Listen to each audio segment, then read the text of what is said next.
ॐ रुद्राभिषेकस्तोत्रं महाभारतान्तर्गतम् कृष्णार्जुनावोचतुः। ॐ नमो भवाय शर्वाय रुद्राय वरदाय च पशूनां पतये नित्यम् उग्राय च कपर्दिने महादेवाय भीमाय त्र्यम्बकाय च शान्तये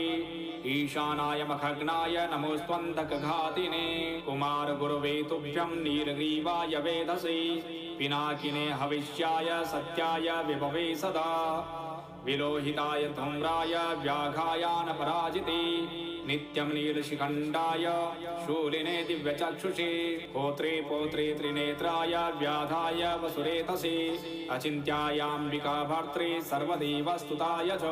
वृषध्वजाय मुण्डाय जटिने ब्रह्मचारिणे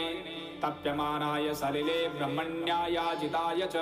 विश्वात्मने विश्वसृजे विश्वमावृते